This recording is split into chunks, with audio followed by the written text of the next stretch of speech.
welcome to the strategic analysis for the MCS sitting in May 2019 on Jord Homes, the prefabricated housing manufacturer. So, we're here with myself, Joseph Bowen, with Astranti, and the introduction to the case centres around prefabricated construction, where basically houses and buildings are built in factories and then put together like Lego at the building site. And it's a very complex industry, in particular because one of the key aspects to prefabrication is the ethical and sustainability sort of features, but typically sustainability and ethics has a little bit of a conflict with profitability, because often the best ethical and sustainable option isn't always the most profitable. But just in case you don't know too much about the industry and how it's applying to the different models, well, that's what this video is for. So Jord are the leading prefabricated housing manufacturer in terms of quality in Corvola. However, there's a lot of risks present to the business that we've covered in the prior videos, but if you haven't taken a look at those yet, well, ultimately it centers around most of the risks outlined in the risk map, but also this extreme need for growth, and there's a conflict between shareholders about the future of the business in regards to this need to grow, or whether they shouldn't grow particularly strongly. So it's an interesting business. Let's get started. So the core fundamentals of the strategic analysis is the rational model, and essentially it's about how we are as a business and where we want to be. So the here and now centers around our current business environment, and this includes our SWOT, and as part of our SWOT we've got all these influences from the different models such as Porter's 5 forces, PESTLE, internal analysis, and also the value chain, and all these feed into where we are now and what our current strengths, weaknesses, opportunities and threats are. And typically this is going to be important, but the most important feature of the business is always going to be, what do we want to achieve? And the reason how we get to the future, where our mission and objectives, governance, stakeholder mapping, all these aspects come into it, is via our business strategy. So we have our generic strategies, such as we want to be a quality leader. We have Ansos's matrix as to how we're going to grow, and then we have also like the method of growth, exactly like the specific part of growth, and that's meant to propel us into the future. But for that to happen, we have to have an idea of what we want our future to be. And this is where the mission comes in, discussing what the actual purpose of the business is and how you're going to achieve that. And then there's those aspects that I mentioned regarding governance, ethics, and stakeholders. So the first stage is where we want to be as an organization. Where does Jord Homes want to be in terms of the market? Do they want to grow? And this is one of the contentious points about the case, because there is a difference of opinion between shareholders. So the mission is overall all about, what is the organization about? Why does it exist? Who does it exist for? And what's the sort of point? What they're trying to get? So a mission helps provide the common purpose and focus for all the strategic elements that come after it. And Campbell set out key elements of good mission statements. The purpose, so it's again about existing. The strategy, how will it compete? The values, so this is about ethics, CSR. We've got quality as a big one for the Jord Homes. And policies, what are the sort of cultural elements? What are we aiming to demonstrate as a business to the wider world, to our staff, etc. So to do so, we have all these objectives. We need to measure them. And performance measurement is a key factor, and the favourite for measuring these different objectives is the balanced scorecard. It's a favourite of CIMA's and many other exam bodies and real life companies, because it doesn't just look at the finances, it looks at all things. So typically the most common performance measurements in prior years, like in the 90s, would centre all around finance.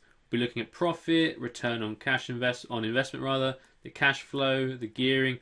All of these would be like the key elements, and that would make or break the success of a business in terms of their performance measurement. They'd expect these things to be going up and up and up.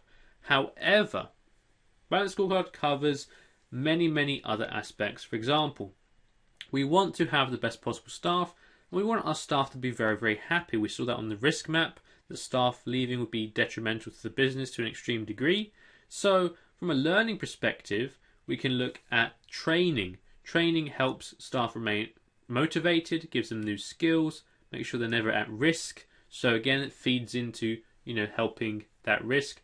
But ultimately, it's just testing something else, giving us a different measure for our quality. So if we stayed the same in all our financial perspectives, but increased every other perspective, that would be a success for a business looking to be sort of a brand heavy, really premium branding company such as Jord Homes. So to fill out our information about Balanced Scorecard, we've got this learning perspective, such as hours spent on training. This is about expanding our knowledge in the company. From the customer's perspective, we look at how the number of customers, how many there are rather, how many complaints we get, how many services are rendered, so how many houses do we build, and customer satisfaction is very important, given that we're looking to be the best. That's what Jord Homes want.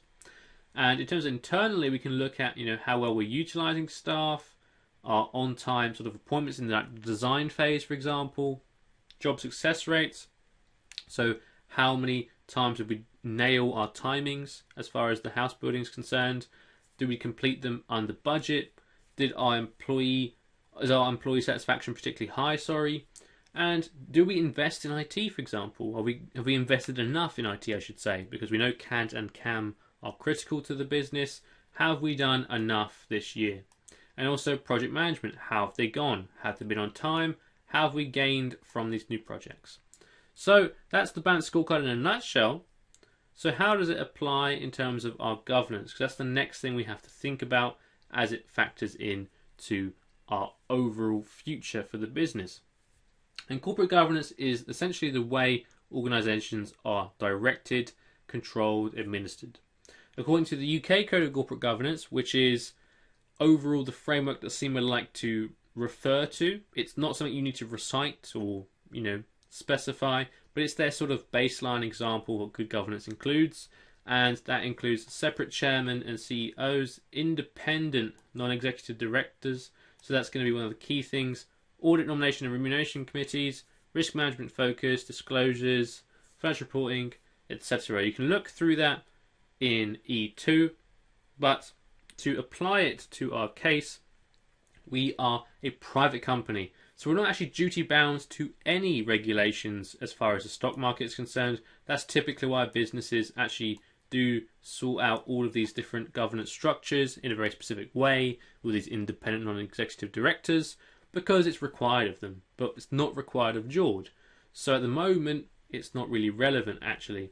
We have a functional structure which has some pros and cons. If you recall, one of the sort of cons is that we can have an issue with communication between the different functions, but we have an extreme expertise in each function, which is very beneficial for that sort of element of the business. There's of course no mention of remuneration, nomination or audit committees, but that's because there is not a listing involved. We're unlisted. So with that in mind, governance is quite a small point of this overall case, but we should still keep it in mind just in case the unseen material pops up with a curveball question. So the next step is our ethics and CSR. So this relates ultimately to how we want to be viewed, how we want to act, essentially how we project our business and how we sort of culturally go about different things as part of our business. So ethics played a major part in most exam variants, and there are 21 people skill marks where ethics is a big part. So it's really important that we know this, and sometimes there's a specific requirement to do with ethics.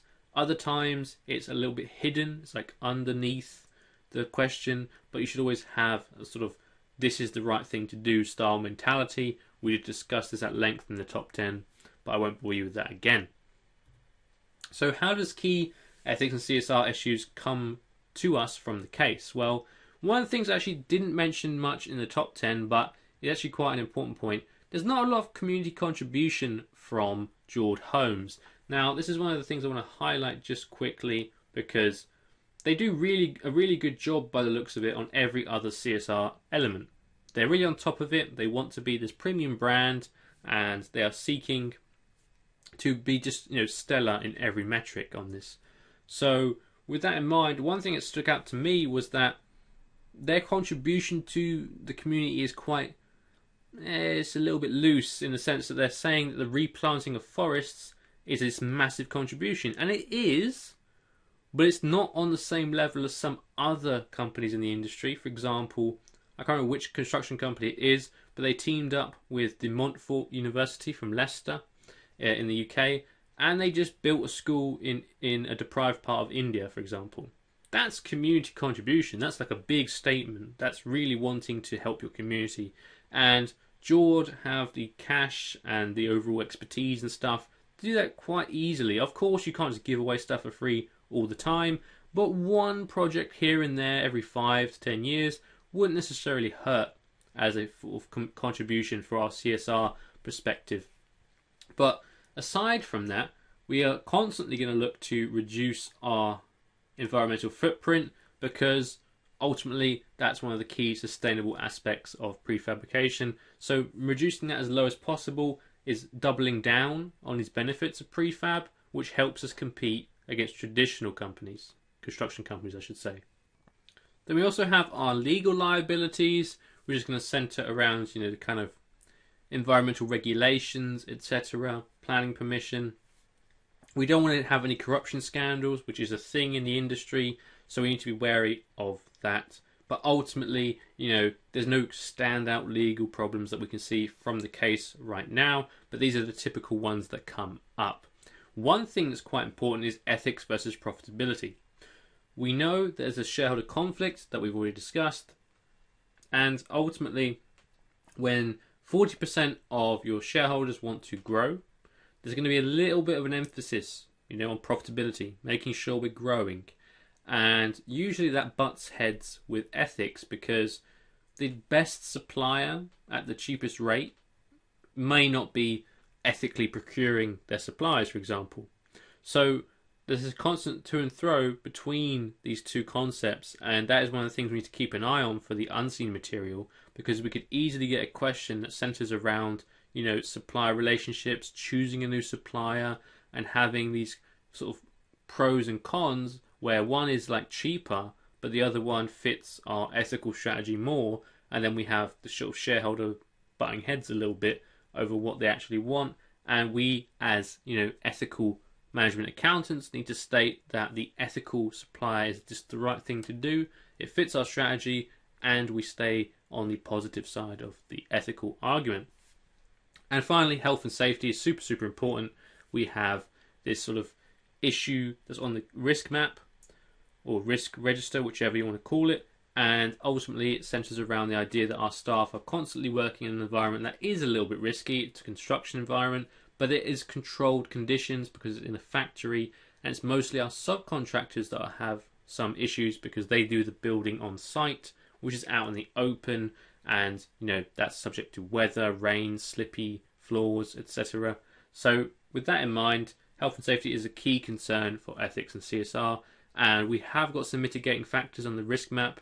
However, there's definitely things we could do more, such as wearable technology, such as the smart cap, which I have raved about throughout. I thought it was a marvelous invention. Basically, it's a hat, a construction hat, like a hard helmet, that measures the fatigue of the wearer and demonstrates that on the cap.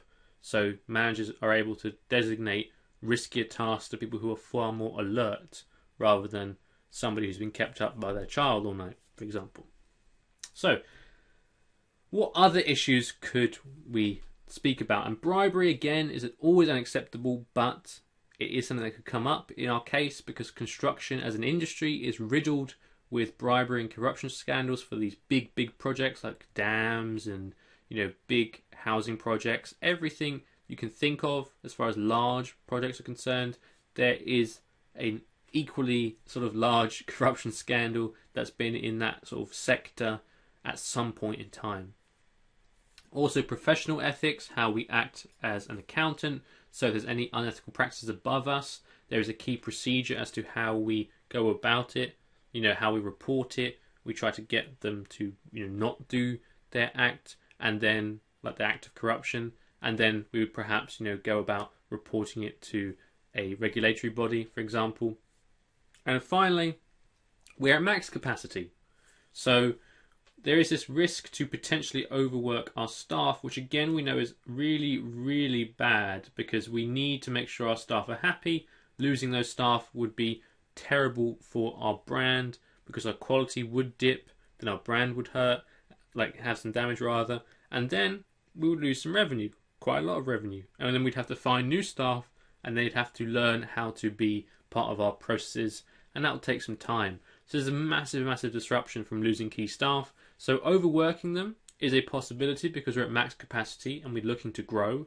So you have a tendency then to stretch people's ability to work, stretch goals as a term. And ultimately, this does lead the possibility of overworking our workers, and then we have ethical dilemmas on top of staffing issues. So it's definitely something we want to avoid. Hello, it's me again. I just wanted to take a few minutes of your time to first extend my hope that you enjoyed the free sample that you've just viewed, but also to just sort of explain what else the strategy do to help you pass your exam really effectively, provided you found our sample particularly interesting and insightful, of course. So, of course, we have a study text for every module, ranging from P1 to F3, and the certificate level is also free on our website. So we have study texts throughout the CIMA course, every module you could hope to study. The certificate level are free, as I mentioned, and then the rest of them, ranging from P1 to F3, are all available to purchase. Alongside this, if you're not so much a study text kind of student and you prefer a visual way of learning, we have the course videos. We essentially break down the study text into bite-sized presentations with a walkthrough, and it's a very, very, very engaging way of explaining the course. Following this, we have the pre-scene analysis, where we break down each pre-scene sitting into a number of videos, going through the whole document, but also adding a top 10 recommendations for what will come up in the exam, and also a strategic analysis where we put all the models you'd find in E2, for example, to the pre-scene itself, whichever that may be at the time. Alongside this, we provide an industry analysis. This is a document and accompanying video which help you give that contextual information in your exam. So, for example, if the pre-scene's on the oil industry, the industry analysis will break down the oil industry, the current topics, trends, issues, what the competitive market looks like, all those kind of aspects, all condensed into one, so you can spend your time wisely in your study period. Following on from this, when you actually want to practice all this knowledge, we have mock exams for all of our materials. So StudyText has a generic mock exam based on the module, whereas the pre-scene analysis has mocks available to purchase that are based on that specific pre-scene, that are targeted to the key issues we believe will come up. And if you're not content with just doing those mock exams and practicing that way, we have a marking and feedback system where you can purchase the ability to send in your paper, have it marked by a CIMA qualified accountant, and get personalized feedback on whether you can improve X or Y area. And sort of finally, if you will, if you're feeling really underprepared and that exam is coming really, really soon, the master classes are offered by Astranti, and they're essentially a crash course in anything you could want for that topic. So if it's a master class on the pre-scene, it's going to give you absolutely everything that you could possibly need to know about the pre-scene in one really condensed sitting. Likewise, if it was the F3 masterclass, you would have all of F3 gone through in a very crash course style presentation and video link. You can also purchase it post-stream as opposed to viewing it live, all these kind of aspects. We are very, very confident that these materials will help you get the exam success that you want. So we have a pass guarantee. Provided you fill out a form which demonstrates that you have utilised our materials to a large extent, and actually taken the time to study them, and you have unfortunately failed, we will offer you the same materials again for the next sitting as a consolidatory offer to ensure that you can get back on the horse and get that exam grade that you want. With that said, thank you very much for watching the sample video. I hope you enjoyed it and it gives you a lot of confidence in Astranti and your CIMA future.